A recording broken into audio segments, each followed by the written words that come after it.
So hello, everyone. I'm so excited today to have Adam Evans with us. I'm going to let him introduce himself in just a moment to you. And Justin Horton. And I think for Justin, it would be better. Hi, Justin. Hi, Adam. For you to introduce yourself and just tell a little bit about your background. And I will just begin by saying I'm Joni Knighty. In case you don't know who I am, I'm a high performance thinking coach, a corporate speaker. I'm a psychotherapist of 30 years and also a clinical hypnotherapist and trainer. And I work with athletes all over the world. So Justin, hello. Would you tell us a little bit about who you are and the journey that you're on? And we will eventually get to the part today where Adam and I are going to teach you some techniques to help you carry on. Okay. Hello, I'm Justin Horton. I'm from Claremont, Florida. I was born in Miami, Florida, but I'm from Claremont, Florida. I'm not sure I told you that, Dr. Joni. But no. Anyway, I was raised in Claremont, Florida. The goal of mine was always to reach college, always to, receive my education through something. And I found football at 10 years old. So I liked it, and I stuck with it. And I've ridden football to this day. Not ridden it, but I've enjoyed it to this day. I went to Jacksonville University. I spent 4.5 years there. Best 4.5 years of that part of my life so far. The rest has been pretty darn good too. But after college, I was blessed with two opportunities. One, to receive my master's from JU, and two, to go on and play professional football. And since 2017, I've been a professional athlete. I played for the Jacksonville Jaguars, the Saskatchewan Roughriders, Orlando Apollos, and now I'll be going back up to Canada whenever the virus passes, hopefully soon, to play for the Edmonton Eskimos. So. All right. You've had quite a career already for someone who's so young, right? Yeah, I think that's how it is in football, though, right? I enjoy it. I get to see a lot of stuff. So. Yeah, I love the sport of football. I don't, just love it. And I don't know. I think we've discussed that my father actually was part of one of the first amateur teams here that came here, and was able to, after some of the college football players graduated, he was able to recruit some of those to play for the Jacksonville team. It's called the Jacksonville Firebirds. So it began to make history here in Jacksonville, Florida. And the dream, of course, and the reason for doing that was his dream was that we would have a professional football team here in our city. We do have the Jacksonville Jaguars here, and you were a part of that. And football is the way the whole system works. You never know who you're going to be playing for from year to year, right? Right. Yeah. So football represents life. I mean, pretty much. Yeah. Everybody knows it's gonna help you grow in one way, shape, or form. You're gonna be able to be blessed by football if you approach it with the right mindset. So I've gotten a lot from it. I don't really know what my life would be like if I hadn't played football. It's been a blessing, so I appreciate it. And I would use it to teach like I am now.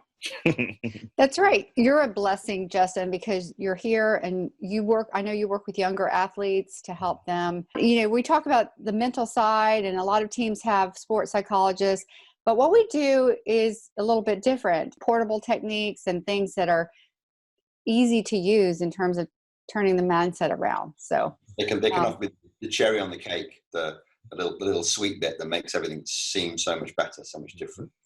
So Adam, tell people who you are and why you know this. Yeah, good point. Hi, everybody. Yes. I'm really, really pleased to meet you. My name's Adam Evans, and I'm based in the UK. And I'm like Joni, a clinical hypnotherapist. I'm also a master neurolinguistic programmer, and a few other sort of psychological modalities. The cool thing is I've played a lot of sport myself in the past, and Justin, you play American football. I used to play rugby, so I kind of understand the high impact and the energy behind what you do. You know exactly what's going on. Say again? You know exactly what's going on. Yeah, I know exactly what's going on. There's far more going on than just running around on a field throwing a ball around. There's much more going on than that. Much more going on in there as well. Absolutely. Yes, sir. Yeah.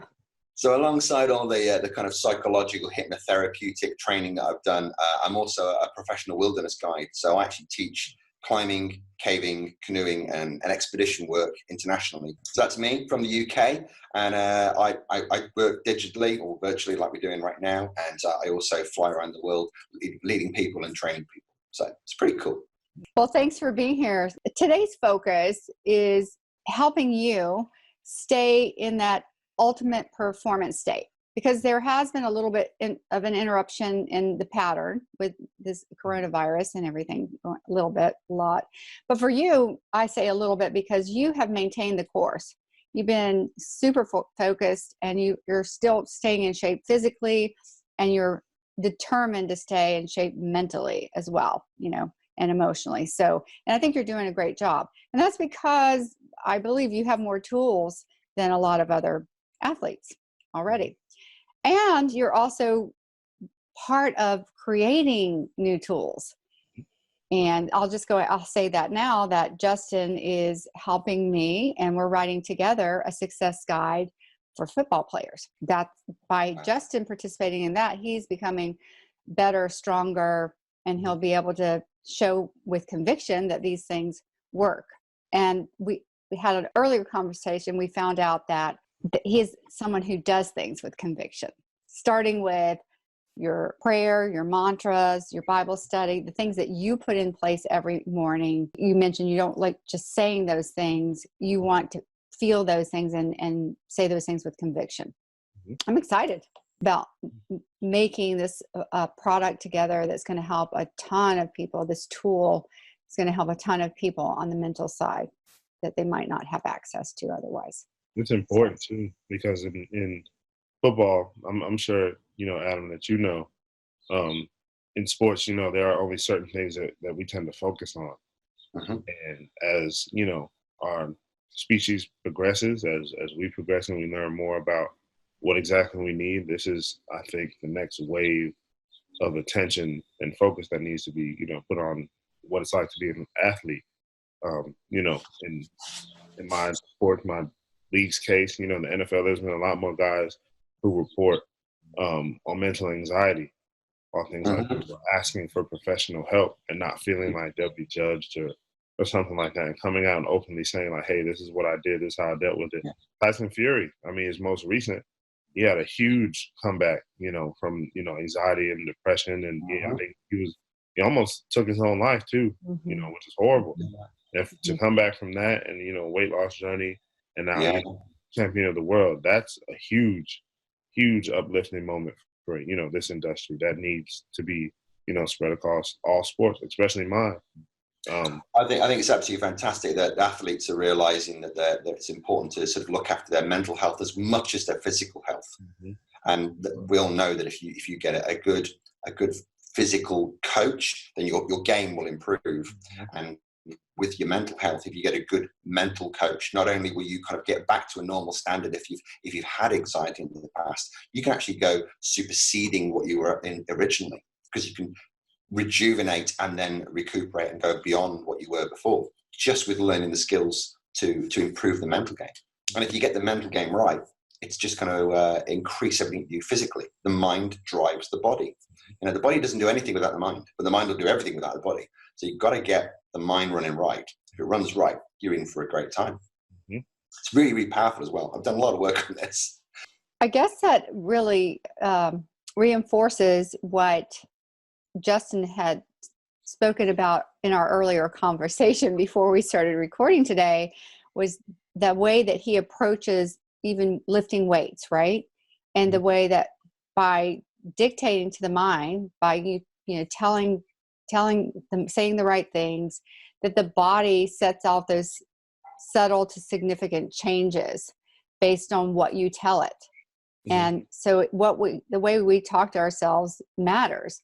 And so, okay, let's focus on this trio of the ultimate performance state. Let's focus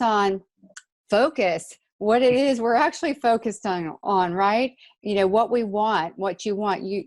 I like how, you know, when you speak, Justin, you're always talking about what it is you want, you know, what you want more of or what you want less of. And that, you know, I picked up on that early on, which told me, you know, maybe I had a great feeling about how successful you're going to be.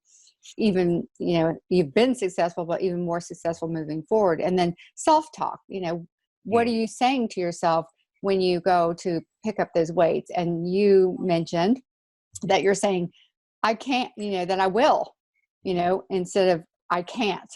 And that sounds so simple, and yet it's not, because again, it's setting off those physiological actions and changes. And so we can't stress that enough. And then the physical expression, of course, is a big part of it. And you certainly are putting in the time and the work to accomplish what you need to moving forward. So you're in a good place, but it's a great checklist, isn't it? To always, you know, say, how am I doing in terms of focus? You know, where's my self-talk right now? Yep. And am I physically expressing myself in a way that matches the way I've identified myself? Yeah, that, you know, reinforcing your thought. Yeah. Yes. You have to back up pretty much what you're talking about. That's how I see it. Yeah. You know, I can't do it in my head, you know, and not put in the work. Then, you know, I'm lying to myself.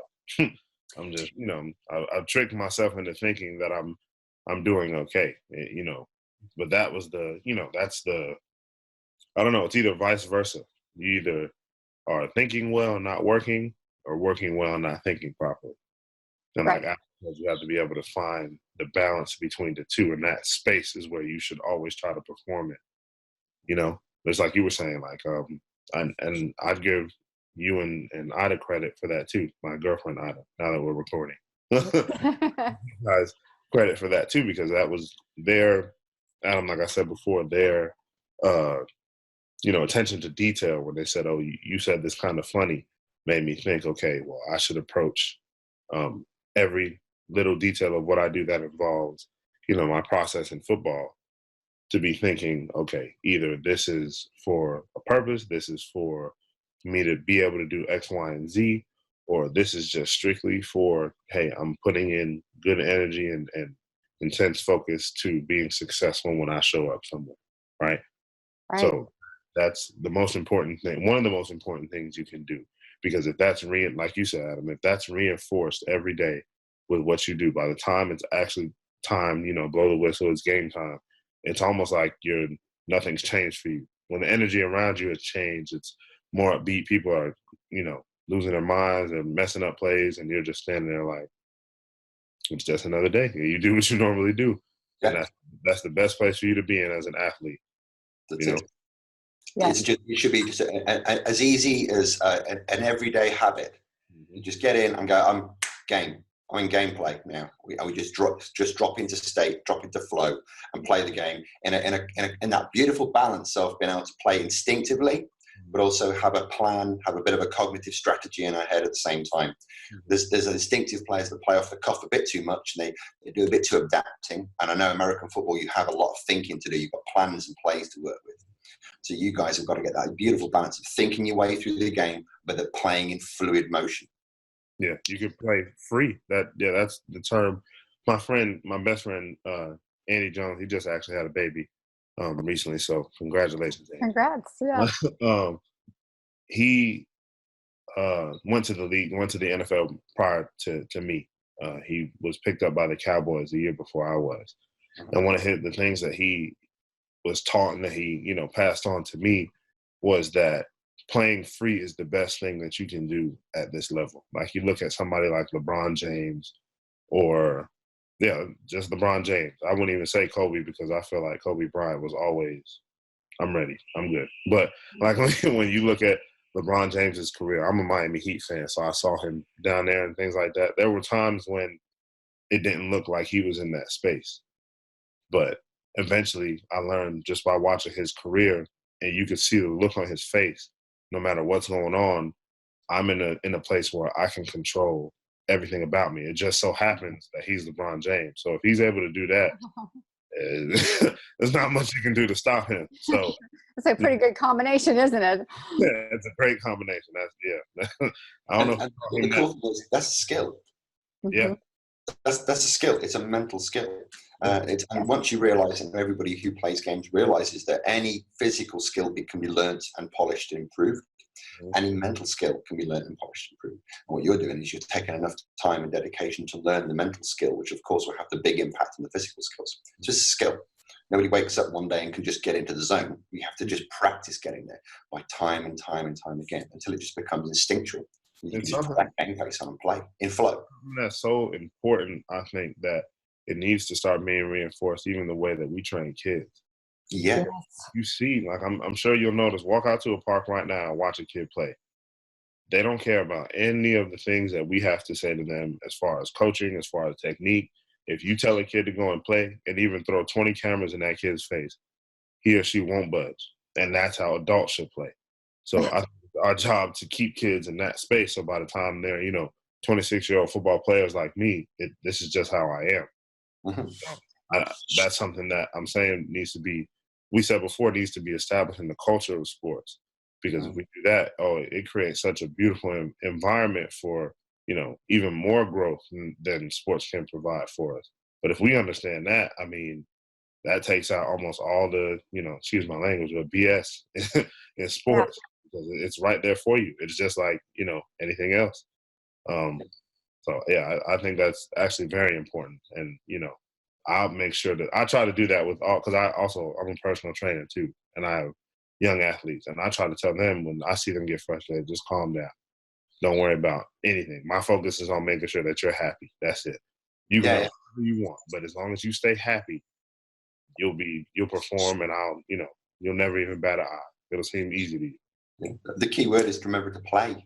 Mm-hmm. Yeah, I like that. How we hear the word play differently when we learn to fear, and we just ride right over that word play, and it becomes something big and important, and it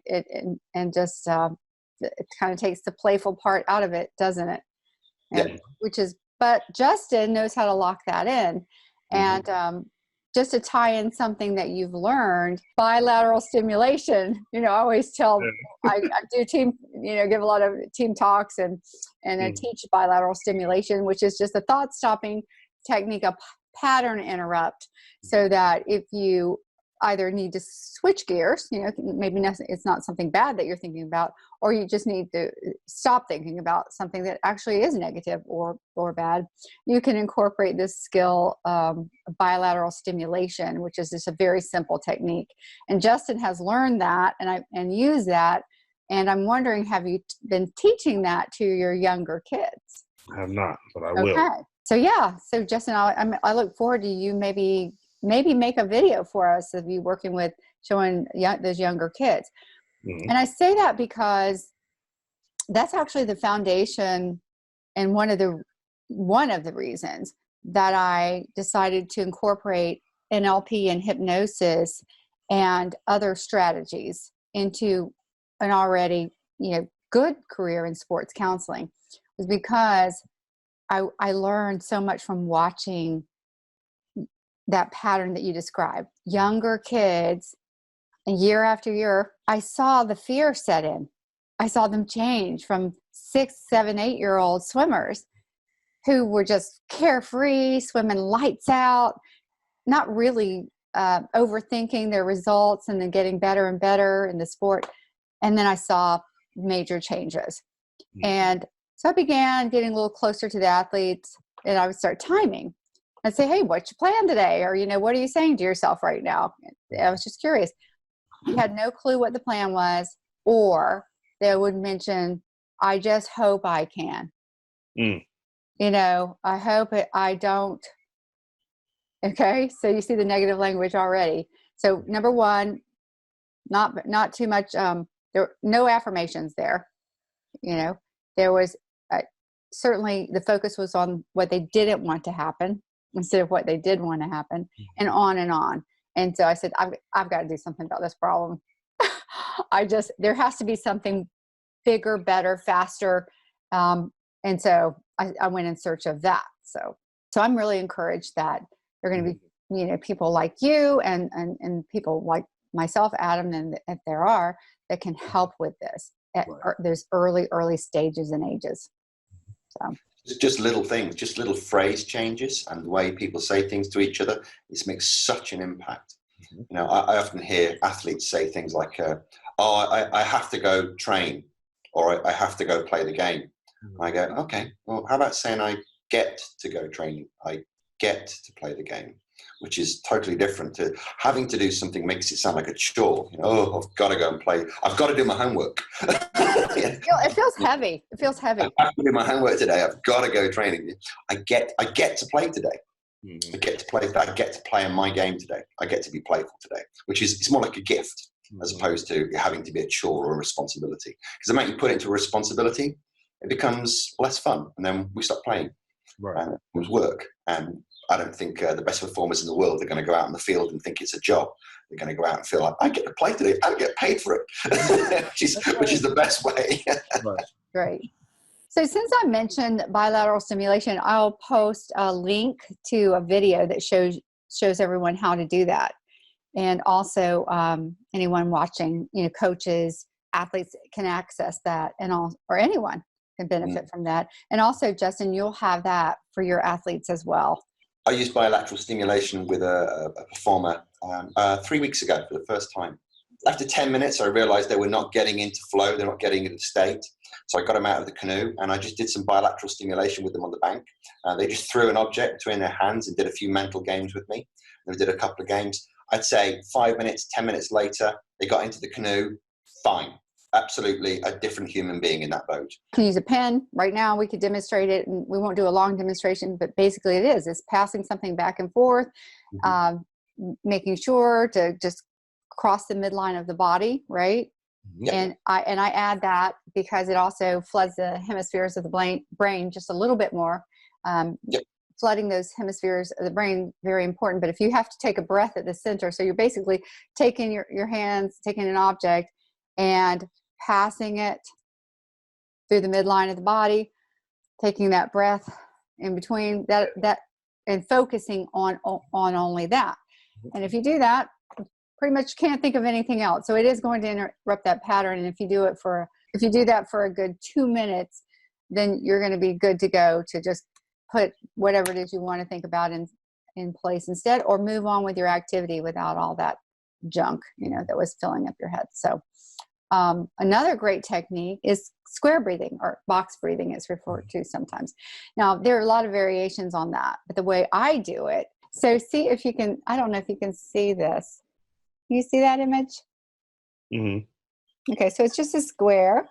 The reason I wanted to show you the square is the way I teach box breathing is not only to give you the instructions of how to do it, but to have you see that picture first, so that whenever you do box breathing, you'll remember that square and you'll follow that square in your mind. And so let's do it. Let's just learn it now. So box breathing is just a square. I do it, the breathing, I have you count to 4 in each segment, because what you do is you just draw that square in your mind as you breathe.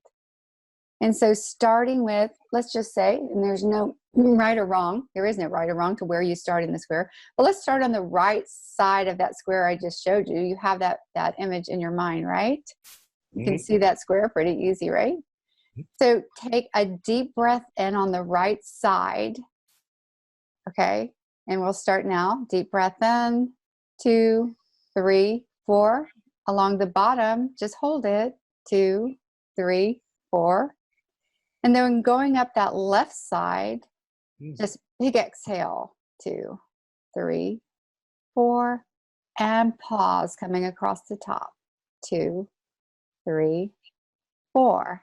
And now just take a deep breath, and we'll actually do it, okay? Because that was practice. So you ready? Okay. So I want you to do it, because I described how to do it, and then let us know what that was like. Okay. Okay. So go ahead and start on that right side. Inhale, 2, 3, 4, hold it, coming across the bottom. 2, 3, 4. Up that left side, big exhale. 2, 3, 4. And now pause. 2, 3, 4 while you inhale, okay, again. We'll do this over. Go all the way down. Hold it on the bottom. Up the left side, exhale. All the way out. And then pause. And now start it again. Big inhale. Coming down that right side. Hold it as we go across the bottom. And exhale all the way out. Coming up that left side. And just pause. And now relax and breathe normally. And open your eyes. So how was that? Oh, I liked it. Well, you couldn't think about much of anything else, right? Think about much else. And yeah. Learning, and as you're teaching that, it's kind of like, you're having to learn it and visualize it and practice it. It wasn't perfect. I kind of messed up too. But it's okay, because then we got into that rhythm, and that's what we want to do. We just want to keep going around that square. Then you'll do your own counting, which will be a little bit more accurate, right? Because you know what your breath is doing. No one else knows that. But you can count out, you could do that out loud. You could do that internally, right? Yeah. Any way you want. And like I said, there's so many variations. But the point is, it's like the bilateral stimulation, and that the more you add to that, the more clearing that you're going to do. You're going to clear that space, anything that happened before it, anything that might have been happening in the moment, and then move forward. And that's really what you need. Like that can be another useful tool for me. I definitely see that, because like you've told me before that you have athletes that'll call you maybe like 15 minutes before a performance. Yes. Panicking, and I'm sure, I'm not above that either. I'm sure that'll be me at some point, and I'll be here. It's a good tool to kind of quiet your mind for a second. And as I'm sure you guys practice meditation, so at some point your mind is going haywire. And then at another point, when you've really focused on your breathing, you kind of, your mind settles. Yes. That stuff quiets itself. And like you said, you relax, you look up, and like Adam said with his, the person with the canoe, it's like you're a totally different person. That stuff, it's almost as if you never did it. You were never even thinking about it. So it's a beautiful thing, because I think athletes don't have a tool or a key or a technique to use when that happens, because we don't realize it's something that can be dealt with in such a way. It's just more of a, okay, whatever, I'm fine. But it's like putting on an ankle weight. You're a step behind everybody else. Right. When we've learned how to pick up things like that and deal with it, we can go back to playing free, like I had mentioned before. Yes. Yes. Did you see how your expression changed when you said to go back to playing free? You automatically smile. Yeah, he loves it. I noticed when he was doing the box breathing as well, he was like, I'm really cool, quite happy with this. Yeah. I was going to say, can I add something to the box breathing there? Absolutely, please. A couple of things to sort of like take it to the next level, if you want to do that. We can focus on our breathing. So one thing you can do, which is quite easy, quite elementary, is when you're focusing on your breathing and you're doing your counts of 1, 2, 3, 4.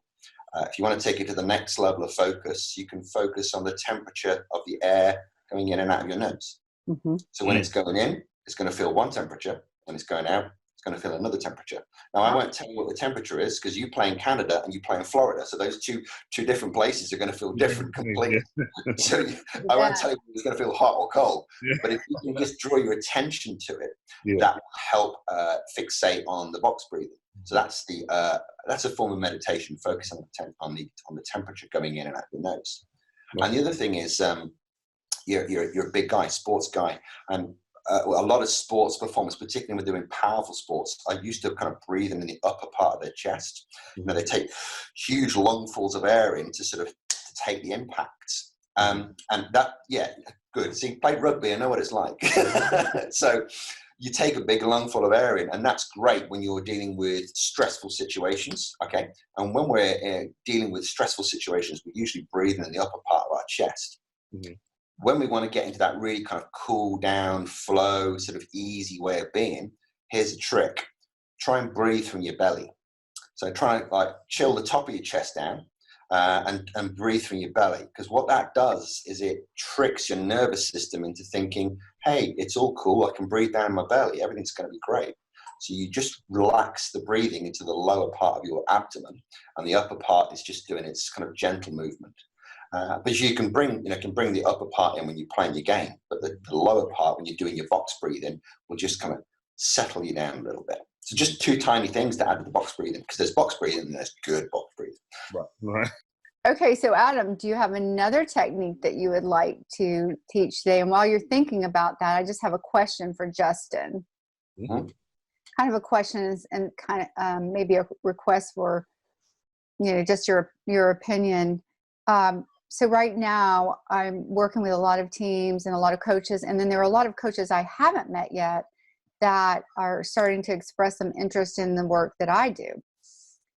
So from your perspective, being on, playing in high school, college, the pros, and moving forward, how much is out there like this? Are you all being exposed to these types of techniques? No, I haven't, especially not in high school and college. A little bit while I was with the Jaguars. I pretty much know on a professional level, if you need it, it can be found for you.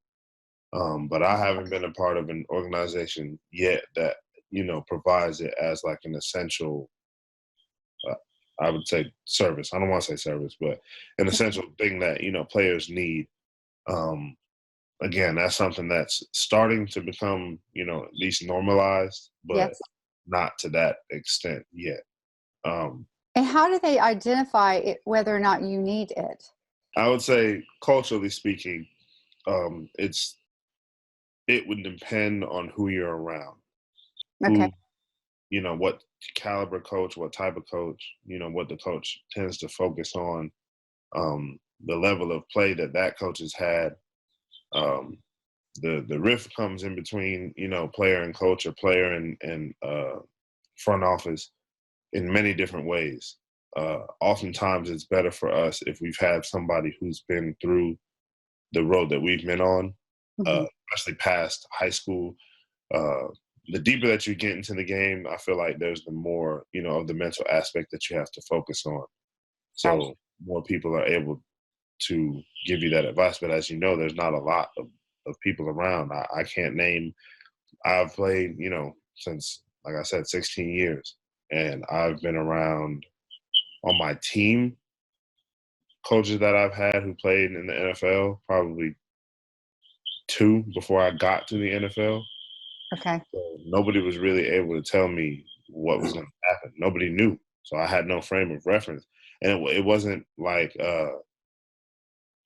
it was any different. The game is just different now. There's so much more business. There's different pressures. There's different elements that you have to learn. Right.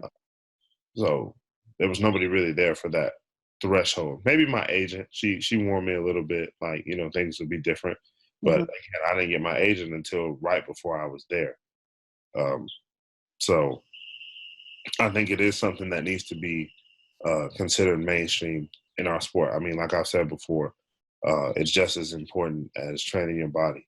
So we, at some point, foundationally, I believe it should happen, but who knows? I think in high school there should be somebody around to say, hey, this is how you should, deal with playing a sport, regardless of the caliber athlete you are. Now, even if you're a superstar, if you're, you don't play much, you're young, whatever you need, at every level you should know that you should train, you should eat, you should think in a certain way in order to play this sport, that sport, or whatever it may be.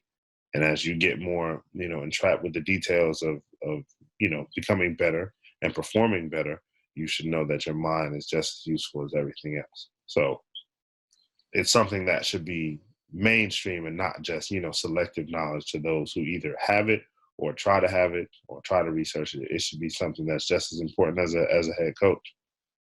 It's great hearing you say that. Of course, I'm saying that all the time. So, Adam. I could talk on the importance of psychological coaching for hours. So if you start me on that subject, you're going to be here all day. So I think what would be fun is to do one more thing with Justin, give him another tool to use. And that way, because if we give it to Justin in this format, we're giving it to a lot of other people as well, because they'll see this. Well, I might have, several things, but I'll just see how we go. But we talked earlier on about internal voice. Okay, athletes are taught to have mantras. They're taught to have meditations to speak to themselves, that internal voice. And we're often told what to say. Okay, but unfortunately, not a lot of people are actually told how to say it. It's like what to play football, but how to play football is the key thing. So what to say to ourselves is cool, but we need to know how to say it. So there'll be positive affirmations that people will say, like, I can do this. And that can be just a bland statement. So how we say it is really important. I'm going to go out today and I'm going to play football and I'm going to pray really well. So that's the worst way you could just say things to yourself, is to say it with a question. Affirmations are taught. They're taught to be said like a statement, like, I am good, I can play football, I can do this, which is just a statement. But what we really want to do is we just want to put the little cherry on the internal monologue, and we want to say it in a really convincing way. The same way that we would say it to someone who we were trying to encourage on the sidelines. You wouldn't kind of semi-encourage somebody. So why would we semi-encourage somebody inside ourselves? So we want to put a little dip at the end of the sentence. We just want to drop the inflection in the voice, so it just drips down and it becomes a command. So you can do this. You are awesome. You will smash this. You drop the tone of the voice at the back of the sentence, and if you say that into yourself when you're doing your affirmations, that's really important. Because I hear a lot of affirmational audios being given out to inspire athletes, and they put their headphones on, and you take the headphones off and listen to it, and it's just some airy fairy voice in the background going, and you're going to feel really good. No. We don't want to just feel really good. We want to smash the ball. Right. I love that word, smash. And just put some real emphasis on every word. So when you go back and do your affirmations, think, how am I going to say this in such a way that is going to make me feel like I'm actually going to do the action? How am I going to, really embed that command so it will feel part of my physiology when I hear the word? I am going to do this. This is what I do. This is part of my personality. I'm born to do this. And how you have that internal mantra will have a big impact on the efficiency or the effectiveness of what you're doing, really. So there's one little tip. Get those affirmations sounding believable rather than kind of like wishy-washy, baby. Actually say it. Really, put some conviction in it. I think that's the key word. If you boil it down to one, put some conviction in whatever you say to yourself. So what's an example? Let's take an affirmation and let's show the difference. I will drop the tone of my voice, like Adam just told me to. Yeah.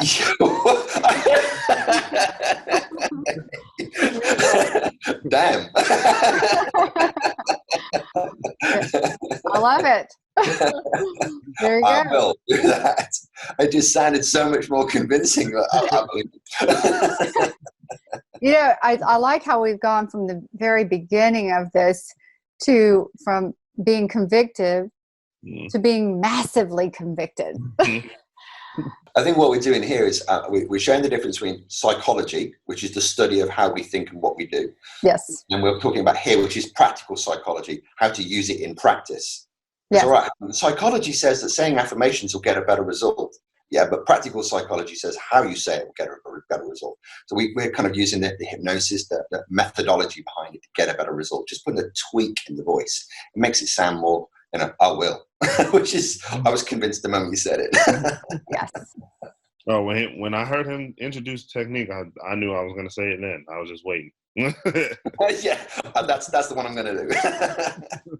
Fantastic. Yes, I love that whole concept of shouting things on the inside. If I'm saying, I am relentless, which is my favorite word, for when I'm working on projects and I'm wanting to accomplish something. So I'll start out and of course I do this internally most of the time because it would scare people if they're around. But if there's no one around, I have no problem screaming it on the outside. But it's, I start out, I'm relentless, and I accept that, I fully accept that internally, but I want to turn up the volume on that. And the second time it's, I am relentless. And the third time internally, it's, I am relentless, right? The fourth time, I am relentless. And by that fifth time, it's like, I'm relentless, right? But I'm screaming that on the inside, and I feel stronger each time that I say it. So it sounds like such a simple thing, but it isn't. It's significant. I was going to say, I'm listening to you there, and you don't sound like someone who's trying to convince themselves. You sound overwhelmed by it. You're just utterly, I'm relentless. I'm so relentless. I can't help but be relentless. It's beyond my control. I'm so relentless. Kind of like you coming out of the tunnel when you're getting ready to play your play, right? Absolutely. And I don't even know if we mentioned you're a linebacker. I mean, I might be a parent, but and when we were making that product, for everyone, that dual affirmation technique, which is exactly, it falls in line with what we're talking about right now. And one of the statements was along the lines of, I can tackle with, and I don't remember exactly what it was, but by the time I finished doing mine, I felt like I could tackle someone. And, there's guys in the NFL that are probably close to your size and ferocious. Wow. Oh, really? wow. Let's do some personal training then, because I want to be ferocious. I do. Yeah. I do. Because, my intentions are always good. So I don't mind that. So the question I'm going to ask you is, Justin, when you're playing at your best, you're playing like what? Oh, Dr. Joni and I talked about this. A beast. Especially playing on defense, you got to feel like there's nothing that can stop me from getting to the ball. Essentially, that's what it is. Cool. So at my best, I feel like a beast. Like it's kind of just the only way I can describe it is that space that you said before. It's like no matter what happens, I feel like I'm going to succeed. Yeah. What happens, I feel like I can change what's about to happen in this play. Or no matter what the circumstance, if somebody needs to make a play, I feel like I can do it, even if I don't. Like if the ball comes this way, you shouldn't run this way. Go try somebody else. I love it. So the next clean language question was coming. You said beast. So I'm beast. And when it's a beast, what kind of beast is that kind of beast? Ooh. I don't know. This might be an embarrassing story, but go for it. We love those. Those are our favorites. It's somewhere in one of my storage boxes somewhere. But in the 9th grade, I drew a picture of myself. Little did I know this is what I was doing. I drew a picture of what I wanted to feel like on the field, and it was just a dark figure, and you could just see its eyes and its mouth. And I used to wear these bracelets, Nike bracelets, like this. And I put the bracelets as the same color as the eyes and the mouth. So those were the only things that you could see. And then the lights. But then over that was like a dark looming figure. That's what I always saw myself as. And since then, that's just how I felt. And I got that from a backstory. I got that from Ray Lewis. When you watch Ray Lewis play, that's what he looks like. It's like you everybody else, but the play starts moving and you see him. And it's like, uh-oh. When I saw that, that's what I wanted to. When I used to watch him, I was like, I want to do that. I want to be that present, because it just nobody, along with him knowing that he could do whatever he wanted, the people he was playing against didn't play him with the mindset of, hey, I'm gonna do whatever I want and beat this guy. They were looking at him like, uh-oh, and they had already lost. So that's how I try to be. So when you're playing at your best, you're playing like a beast, a dark beast with, you said, luminous eyes and luminous bracelets. I actually used to tell my teammates to call me Ray on game day. Don't call me Justin. Oh, that's awesome. Wow. Really, really cool. I remember. That's great. I told them, don't call me Justin. Call me Ray. This is who I am today. I love that. That's fantastic. So I would be using your own internal description of yourself being, you know, a beast, a dark beast, and I'd be using that to create an anchor for you, so you could go out on the pitch and become Ray the Beast. Yeah, that's what I was. I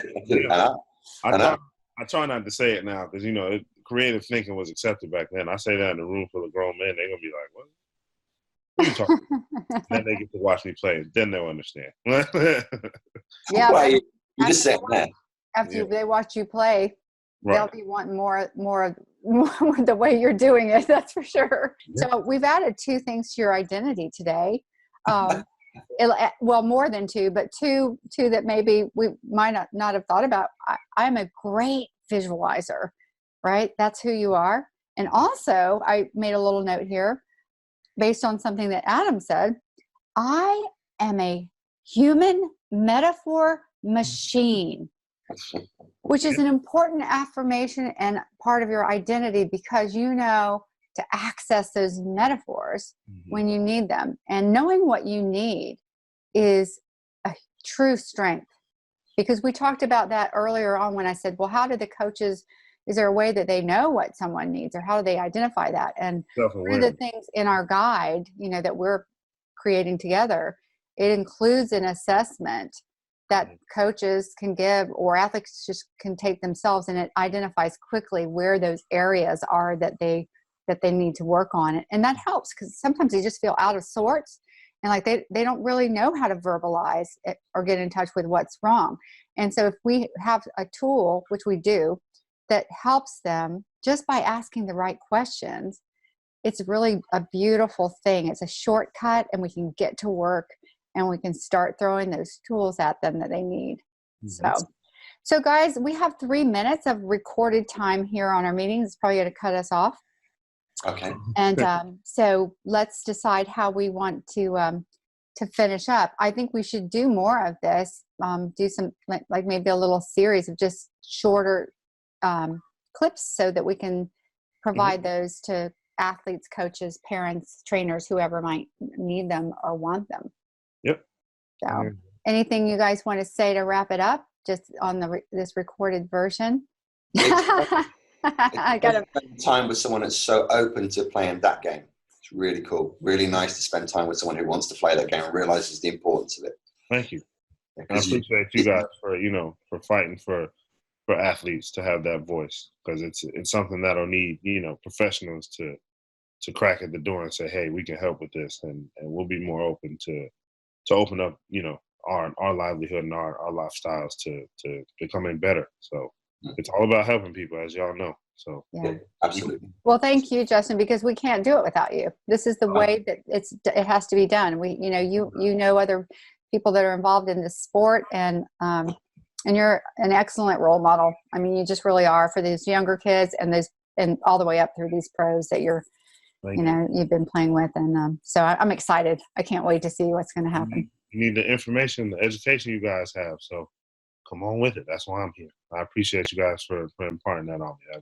So thanks so much.